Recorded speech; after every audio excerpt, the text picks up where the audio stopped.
క్లాస్లో తన స్టూడెంట్స్ అందరూ కలిసి తమ మానిటర్ను సెలెక్ట్ చేసుకోవాలని, అందుకోసం తర్వాత రోజు ఓటింగ్ జరుగుతుందని స్టూడెంట్స్ తో చెప్పింది సబీనా. మరోవైపు సాగర్ క్లాస్ బయట పనిష్మెంట్ లో ఉండటం చూసిన మిగతా క్లాస్ల స్టూడెంట్స్, ఈ రోజు మళ్ళీ వీడేం వెధవ పని చేశాడో, జాయిన్ అయిన ఫస్ట్ డేనే అనుకుంటే సెకండ్ డే కూడా పనిష్మెంట్ తీసుకున్నాడు, వీడిక్కడ ఎక్కువ రోజులు ఉండేలా లేడు అని అనుకుంటూ నవ్వుకున్నారు.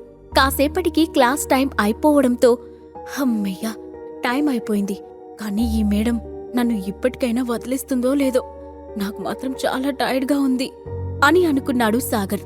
అతను క్లాస్ రూమ్ బయటే గోడ కుర్చీ వేశాడు. అతని కాళ్ళు స్టేబుల్గానే ఉన్నప్పటికీ ఒళ్లంతా చెమటలు పట్టాయి. ముందు రోజు పనిష్మెంట్ కన్నా ఇది ఇంకాస్త కష్టంగా అనిపించింది. కాసేపటికి సాగర్, వచ్చి నీ సీట్లో కూర్చో అని అతన్ని క్లాస్ రూంలోకి పిలిచింది సబీనా. ఆ తర్వాత ఆమె స్టూడెంట్స్ వైపు